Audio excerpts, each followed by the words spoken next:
Hello everybody. Hey, it's Ken Faulkner. How you doing? We're ready for another video, another knife video.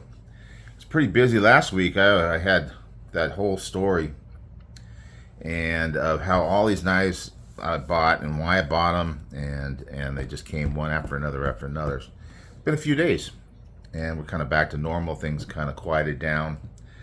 But this is the guy, the one that kind of started it all.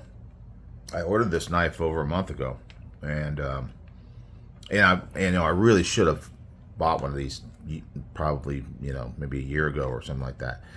It's Remette knife. The whole crazy story has nothing to do with Remette knives. They were excellent as far as communicating with me, what's going on, just explaining the situation. Helped a lot. I mean, if I was just not hearing anything from them, I probably would have just been really angry. Not that necessarily I had a reason to be, but I was anxious, definitely. But they were very good about letting me know what's going on, situation. So I appreciate that, and I've heard that they have really good customer service. It's a Chinese knife company, so that can be hit and miss. The fact that they don't answer my email right away because they're probably sleeping during the day, but the next day I get that email, and so it was very helpful, but it was stressful, but it's over, and now I am happy, super happy. I'm super glad to have a Remette knife in my collection because I haven't bought one yet, and they have been. They first came out and it was kind of like, well, it's another Amazon company, and you might want to buy one because they're inexpensive and easy to get and fast and all that kind of thing. I didn't notice that kind of texture on the box before. Anyway, there it is. This knife is the Remette RT Peregrine Falcon, and made in China and shipped from China, because I watched that as it sat there in customs over there. So I don't know, if you're gonna buy from China, I think you really need to be prepared. If you think about all the stuff that gets shipped from China or shipped anywhere, even within the United States, it's really amazing that more things don't get lost. When it finally gets here, you kind of forget about all that stress and all that excitement. And so anyway, that's the box. It's got a kind of a different kind of way of closing, but it works. But it kind of confused me because I thought, do I have to cut that? What do I have to do? But it's just kind of slid in there. And it's got the little sleeve thing. So they're not cheaping out. They're putting little extra added touches. They give you a pouch. Not everybody does. And you got your plastic. Obviously, this has been out. All the oil that they ship it with has been wiped off because I got it earlier this week, and I was too anxious, and I had to get it open. So the Remette Peregrine Falcon RT. I don't know what that stands for per se, but I know that the Peregrine Falcon, when I was like searching for this, where can I buy this or whatever, you do end up getting pictures of the actual bird. I didn't stop to really read about them, but I think they might be endangered or something. I don't know. But anyhow, it does kind of look like the head kind of looks like this little symbol right here. So that's kind of cool little feature. One of the things that made me finally pull the trigger, because the Remette Falcon has been around for a while, is this flame ammo. I've seen that on several knives, and I always thought it was cool. I think this is the first one in my collection with that kind of pattern. It's probably not something I want to get for everything, but I do like it, and even got it on the clip there, a little different version of it. It's very, very nice aesthetic on this one, definitely. Open it up. Opens up really nice. It is a button lock. The button is right here. So if you're not familiar, This is one of these ones that has like the pivot button lock. And when you watch as you push on the button, it's moving a liner out of the way. And you can actually use it like a regular liner lock, which is great for me because sometimes I'm pulling it out of my pocket and I forget that I'm dealing with a button lock, and I'm sitting there digging and looking for a liner or the frame to move across, because that's what, you know, the majority of my knives are. And I'm trying to do that and I can't, but now I can if I want. Or I do have that pivot, and I can kind of have that benefit of a button lock where you can swing it open and close just by depressing that, and you don't have your finger in the way of the blade as it's closing. So you got all those advantages. So I think it's a cool design. I'm glad. I like to see Remette and Bastide and some of the other companies are starting to come along as well with some of these newer systems like button locks that actuate either a liner or a frame lock. I think the community is kind of saying that we kind of like that. I think we'll always have just regular liner and frame locks, and it's probably not for everybody. Certainly for me, it's kind of like wondering, well, what is this going to be like to take apart? Obviously, you got more moving pieces. I've always kind of felt like the more complicated something is, the more likely something can go wrong. But I haven't had a problem yet. I actually got my first one with, which is Truffles, the knife, from Aurora Knife and Tool, and it's called the roundhouse kick on this one. This one's a little different because on here, when you push the button, you can see it's kind of just directly pushing that liner over. The roundhouse kick, roundhouse kick, when you push the button, it pulls this back. And I know there's like an exploded view of how that all works, but that's definitely even like got to be a little bit more clever, I think, how that works. But anyway, it works well for this knife, both knives. So it gives you a lot of options for opening and closing, very fidgetable. The button is so large that it's easy to find, easy to get on it, and so yeah, it works great. And this knife is no different. It definitely swings open, close, no problem.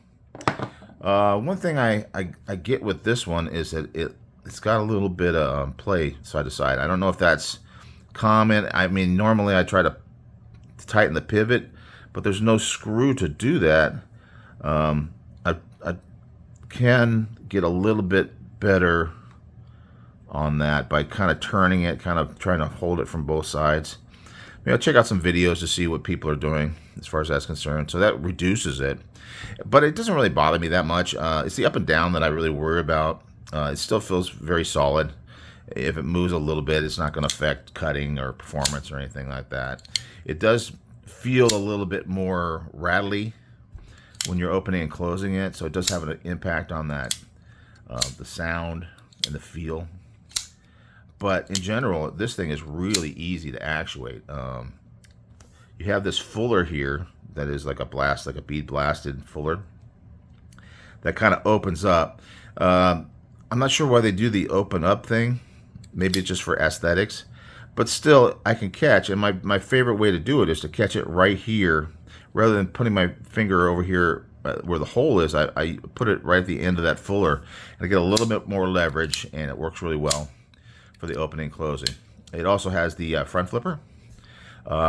It works. It's more of a, what they call that Bic Lauder kind of move, because I think it's because this is a little low to the pivot point, and therefore you don't get as much leverage. So just trying to push it over, it doesn't work quite as well. But if you roll it, get that roll going, it does work well. It's got a dual grind, but no hollow on this one, whereas on Truffles, you do get the hollow, so you get that round transition between the two. Now, you can see this one's more of a flat back type design. So here we got like a little clip. So again, probably a Peregrine Falcon sort of look to it, kind of coming down to a beak. So it's interesting seeing all these little artistic and useful. I mean, I like having a tip kind of, I'm big on a spear point shape, or a draw point, or that kind of thing. That clip is kind of a similar thing, so it brings that tip down a little bit lower. So if you're trying to cut with a tip, it is lower. This doesn't have belly per se. There's a little bit here on that front part of the Tonto, but yeah, the tip is not, you know, it's not a Wharncliffe. It does have kind of a flat edge to this point, and then it has that secondary tip here. You have to be careful on the sharpening. I know that some people don't like it. I think that must be the reason why. I've always been a big fan of the Tonto shape. I like the sharpening choil. It does give you a little room from where the ricasso comes down to the blade.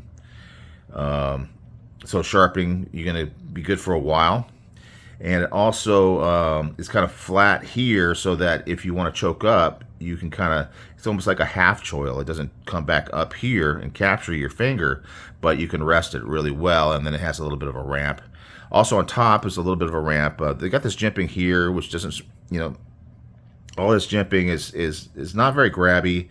It may have some impact on holding it, but I don't really feel it.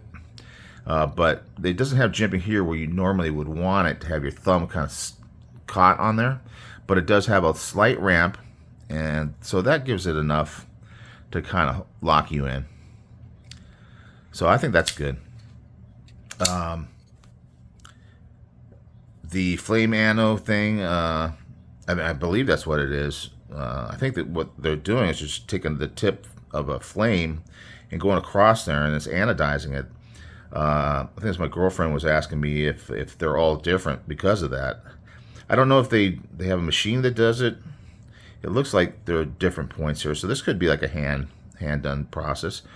But anyway, I think it looks cool. I've always liked it, and that's part of the reason why I wanted to go ahead and pick this one up when I saw this version, because they've been around for a while, and I've just been holding back. It is $255 for a Chinese-made knife that's not one of these OEMs like Remette or or something like that. It's kind of proven themselves. But I think that you know, the buzz around Remette is really starting to come up. So they could be kind of getting into that, kind of like Best Tech has kind of moved into that category because of their OEM that they've been doing. They've kind of been moving up into that territory. So I think that's part of the reason why I had a hard time finally pulling the trigger. But yeah, that Flame Anno drew me in. The whole aesthetic of it, little bird's head here. It's a very cool knife. And now that it's here, I really, really like it. Very fidgety. That button is very cool. So if I have to take this apart, I think I'm gonna have to watch a YouTube video at some point and see what they do, try to learn mistakes from them. I like it. I like that you can do this liner lock as well as the button lock too. So it's just how many different options. You got the fuller, I don't know, thumb. I'm horrible with a thumb flick with a hole, but it seems like you could do it. Definitely could do a slow roll. Middle finger, just magic. It's really good. Actuating the button, actuation, in and close, open and close. Easy. Works really well. And then the front flipper, maybe I mentioned that already. So lots of forms of deployment on this thing. Very fidgety. Button makes it really easy. And if you forget it's a button, you got that liner. So all that stuff is really, really good. And the only thing is that little side to side. I wonder if this one has a... No side to side on the truffles. So I'm not sure. Like I said, maybe if I knew how to tighten this thing, and I have kind of take a finger on each side, and it seems to improve it, but I don't know. Maybe I'll look that up. But it's not enough to give me pause on this knife. I do enjoy it. It's a great knife. Remette, first one in my collection. Getting to see what they're like, and that's what I'm kind of into right now. So there you go, guys. It's finally here. Finally had the video on it, and moving on. We got a couple other ones still coming in, but I don't know what the pace is going to be like. but I'm calm. I'm relaxed. I'm not going to stress. And I will see you guys later on the next one. Bye.